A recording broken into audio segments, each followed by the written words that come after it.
Well, welcome to the Epic Podcast, a chronological journey through the Old Testament. This is where you get to navigate the whole story and begin to understand the thread and meaning of the entire biblical blueprint with Michele Neethling. Today we will be covering the book of Esther. This story unfolds roughly 52 years since the first wave of exiles returned at the decree of Cyrus to Jerusalem to rebuild the temple. Previously, Persia conquered Babylon, and after 70 long years of captivity, King Cyrus, whom God had called by name nearly a century earlier, issued a decree that set the exiles free.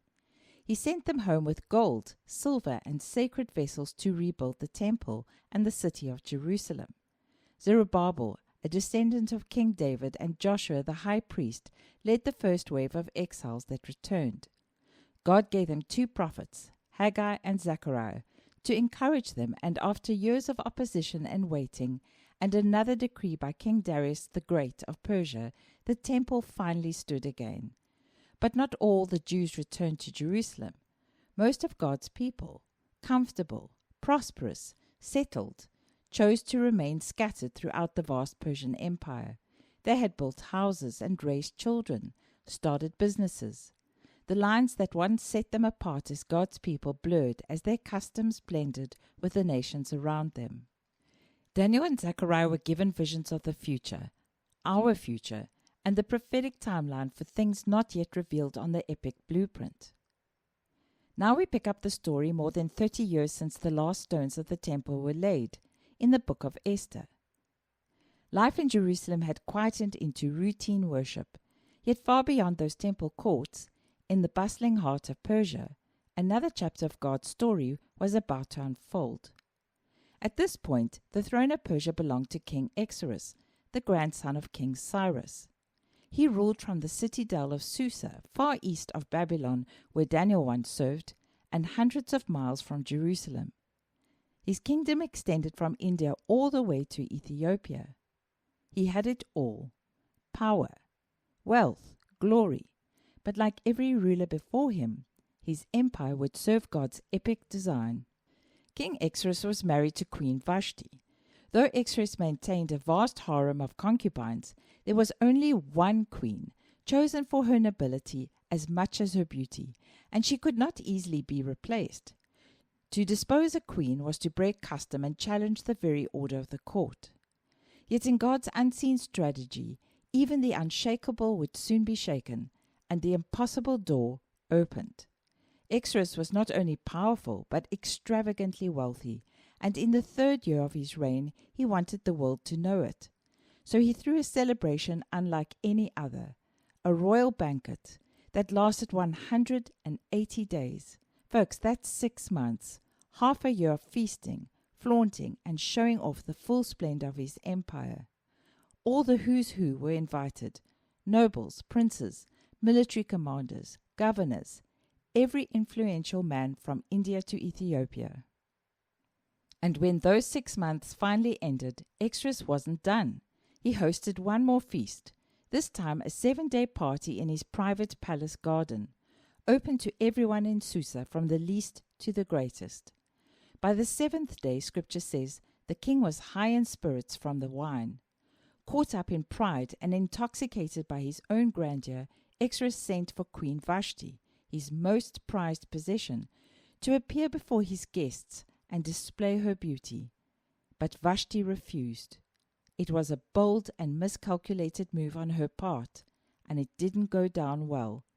Xerxes' advisors were horrified. If the queen could defy the king, every wife in the empire might do the same. Something had to be done, so they urged him to make an example of her, and the decree went out that Vashti would never again appear before the king. What looked like a domestic scandal was, in heaven's view, the Lord's first move in a divine chess game, because the enemy was lurking on the horizon, an evil man ready to destroy God's people. God wanted to position his trump card. He allowed a crown to be removed, so that in time it could be placed on another head, one that would change the course of history. Some time later, when the laughter from those long feasts had faded, and perhaps, though he'd never admit it, The king missed the queen he dismissed. His attendants, ever eager to please, came up with a suggestion. Let a search be made for a beautiful young woman for the king. And so began a kingdom-wide search, a contest to find the next queen of Persia.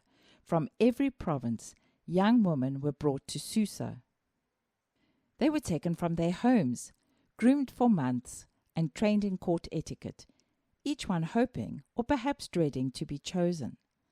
Among them was a young Jewish woman named Hadassah, known by her Persian name Esther.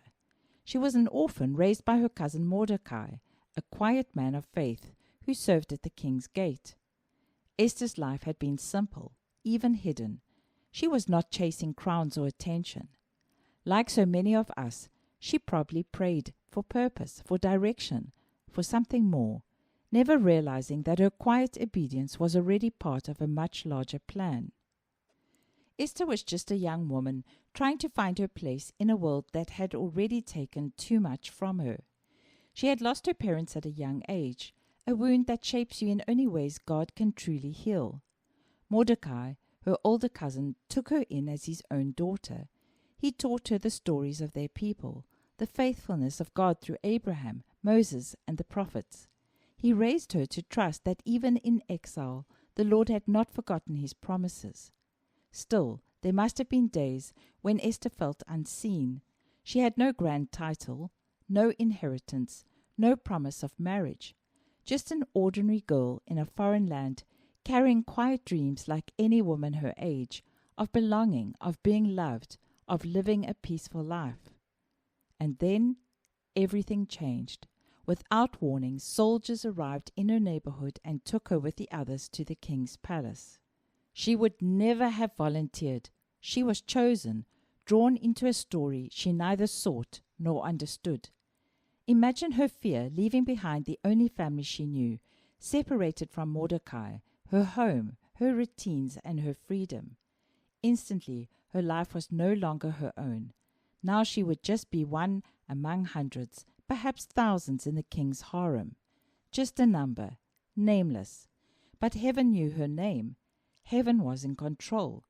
As soon as she arrived, God's favor unraveled like a red carpet ahead of her. She immediately found kindness with Haggai, the eunuch in charge of women. He went out of his way to provide her with the best rooms, special food, and even gave her 7 attendants. Scripture says she won favor in the eyes of all who saw her. Doesn't that sound a lot like Joseph, who, like her in the most difficult circumstances, carried favor, because God was preparing them to rescue his people? Neither Esther nor Joseph knew the details or the why, but their quiet, patient faith would render them heroes in a story still unfolding, a story that would take time and reveal its secret not overnight, but at the exact time it was due. The women gathered for the king were extensively prepared.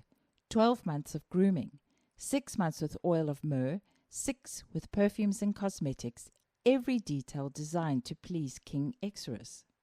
While others competed for beauty and attention, Esther remained steady.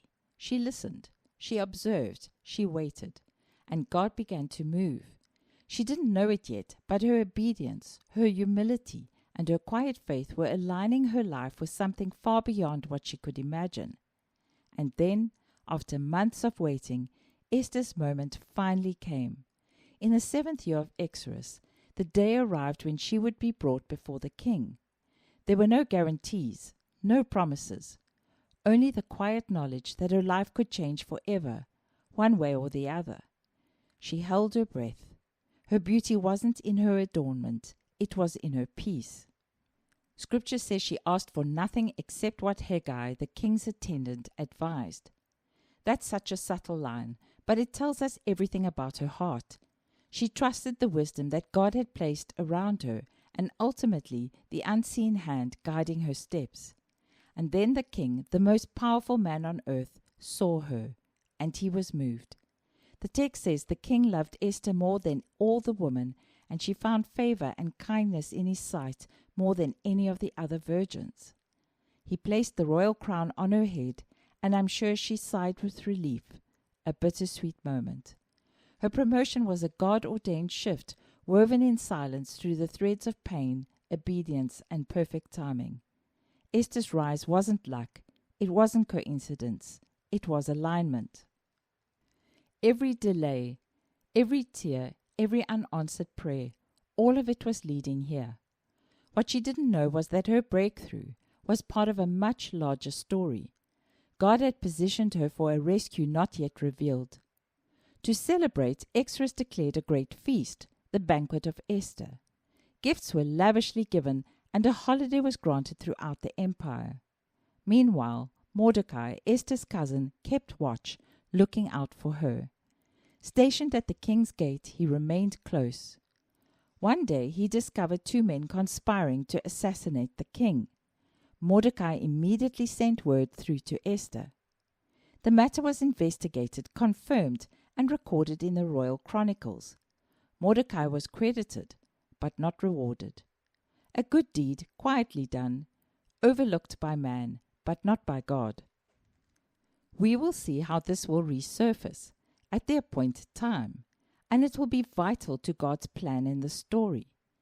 It reminds me of Galatians 6 verse 9. Let us not become weary in doing good, for at the proper time we will reap a harvest if we do not give up. Nothing we do in good faith goes unseen. God will reward us at the proper time. While this was unfolding, palace politics made its next move. Haman, the Agagite, was given a seal of honor by the king and promoted above all the other nobles. Haman gained the king's confidence so thoroughly that everyone, including the royal officials, were commanded to bow before him at the palace gate. But Mordecai would not bow. His allegiance was to God alone. Haman's pride would not have it. When Haman saw that Mordecai would not kneel down or pay him honor, he was enraged. Yet having learned who Mordecai's people were, he scorned the idea of killing only Mordecai. Instead, Haman looked for a way to destroy all Mordecai's people, the Jews, throughout the whole kingdom of Xerxes. Folks, Haman was a descendant of the Amalekites, the first spiritual enemy Israel faced in the wilderness. Now, generations later, that same spirit rises again, wanting to destroy God's people. But Haman held sway with the king and manipulated him with half-truths and money. He claimed the Jews were lawbreakers, a threat to his kingdom's stability. And so, in the 12th year of Xerxes' reign, 5 years after Esther was crowned queen, a decree was sealed with the king's signet ring. They cast a lot, and the date for destroying the Jews was chosen. Couriers were sent across the empire with an edict. On the 13th day of the 12th month, every Jew, young and old, was to be destroyed. Folks, since Persia controlled all the territory from India to Ethiopia, that would mean all the Jews. The city of Susa was in an uproar. Across the provinces, the Jews mourned, they fasted, they cried out to God. Mordecai, broken and distressed, went to the king's gate in sackcloth. He sent word to Esther along with a copy of the edict, pleading with her to intervene. But Esther hesitated. She didn't want to get involved. Approaching the king uninvited could cost her her life, and besides, Mordecai had advised her to conceal her Jewish identity when she was first taken into the palace. Mordecai persisted. Do not think that because you dwell in the king's house, you alone will escape. If you remain silent now, deliverance will rise from another place, but you and your father's house will perish. And who knows, perhaps you were born for such a time as this. Suddenly the fog lifted. She understood the why. Go, she said, gather all the Jews in Susa. Fast for me, no food, no drink for 3 days. I and my attendants will do the same. And when it is done, I will go to the king, though it is against the law, and if I perish, I perish.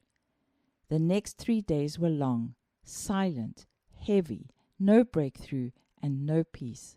But on the 3rd day, Esther rose. She dressed in royal robes and stood at the entrance of the throne room, her heart pounding and palms damp. She was launching arrow press towards another throne. There was no precedent for this kind of boldness. no guarantee, no safety net. Before fear could take hold of her, Xerxes looked up, and when he saw her, his face softened. He extended the scepter, and he invited her in. "What is it, Queen Esther? What is your request? Even up to half of the kingdom, it will be given to you." But Esther was wise. She knew timing was everything, that obedience must walk hand in hand with divine strategy. Instead of revealing her true request, she simply invited the king and Haman to a banquet she would prepare. Haman's heart swelled with pride. He thought he had won the queen's favor. That night, as they were drinking wine, the king again asked Esther, "What is your petition? It will be given to you. And what is your request? Even up to half the kingdom, it will be granted." But Esther sensed the Lord's strategy stirring in her spirit. She had to walk with him, not ahead of him, because God knew better than she did. So she held back. She waited. She trusted. Perhaps in that moment, the words of Proverbs echoed in her heart. "Trust in the Lord with all your heart and lean not on your own understanding. In all your ways acknowledge him, and he will make your paths straight." Esther didn't lean on instinct or emotion. She leaned into obedience. And instead of revealing her request, she invited the king and Haman to a second banquet. Haman left the first banquet elated, boasting to his friends and family.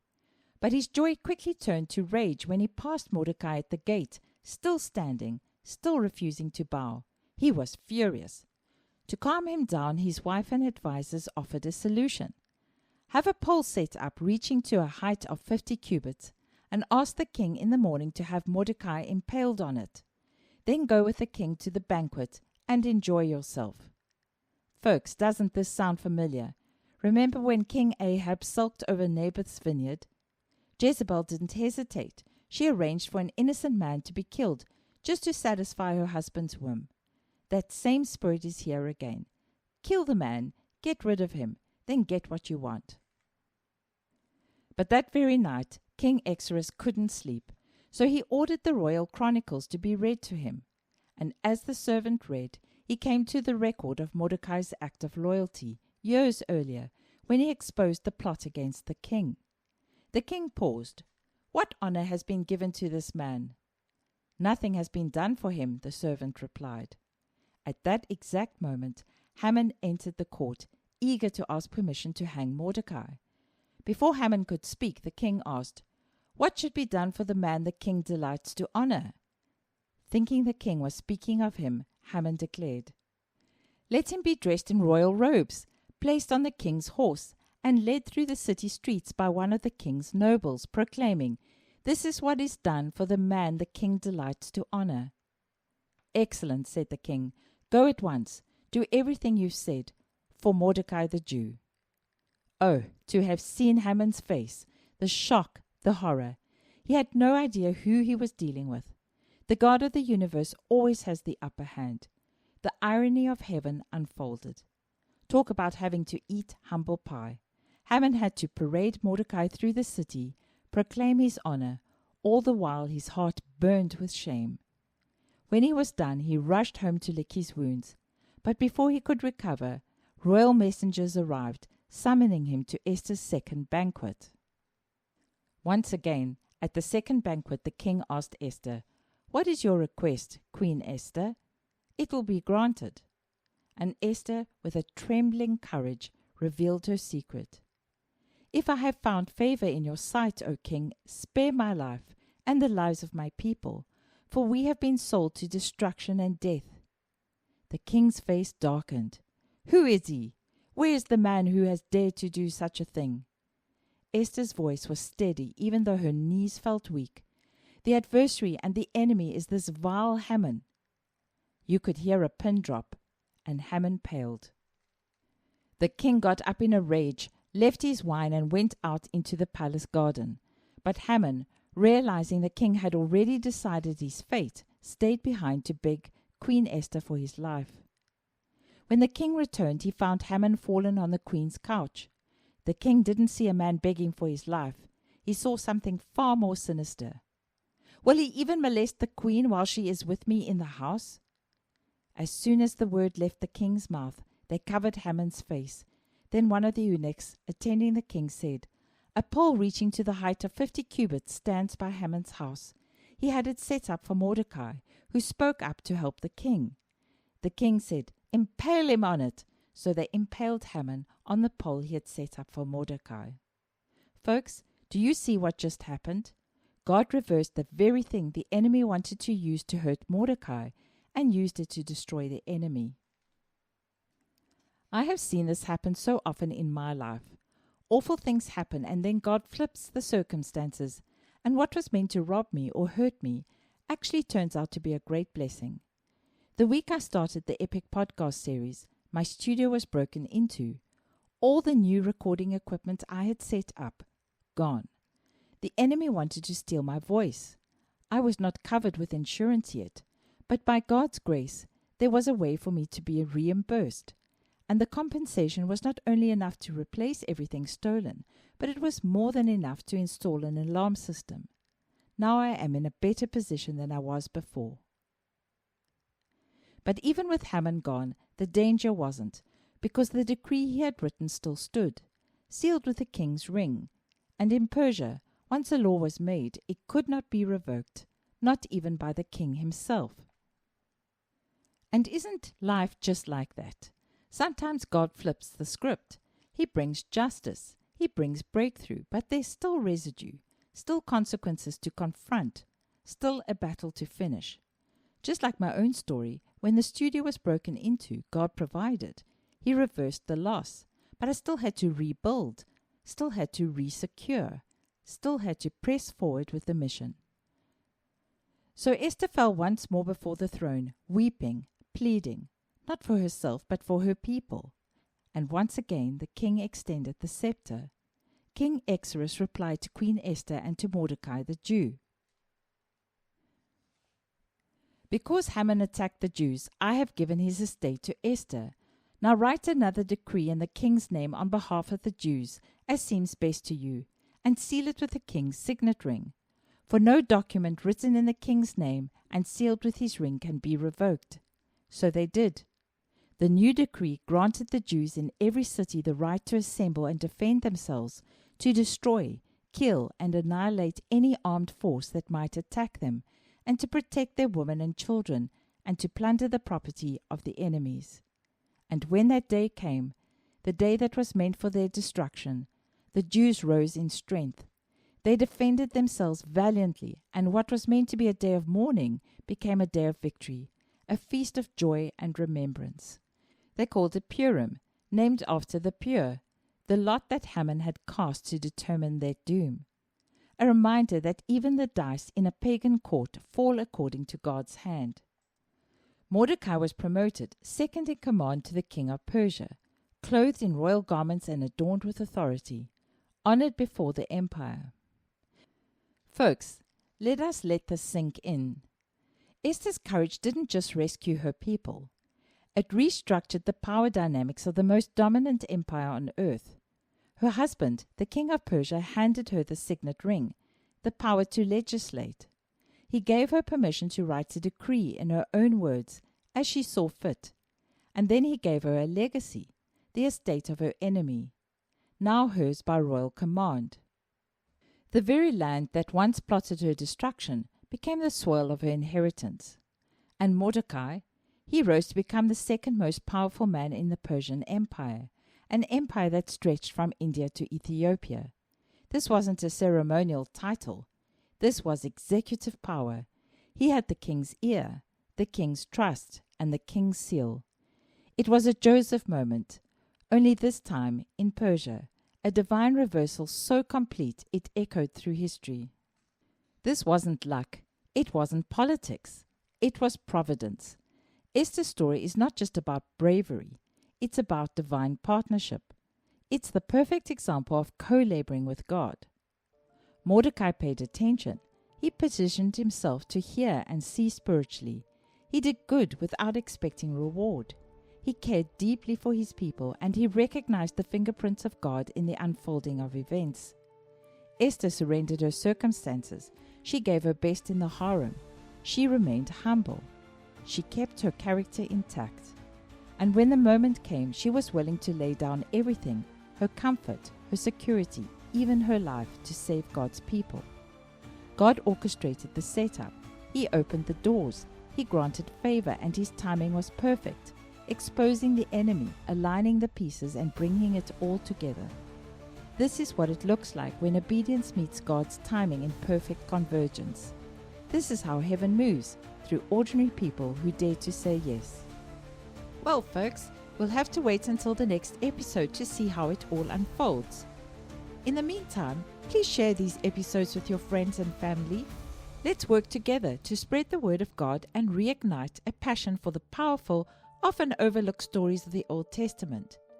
Don't forget to like and subscribe to the Epic Podcast on YouTube, a chronological and visual journey through the Old Testament.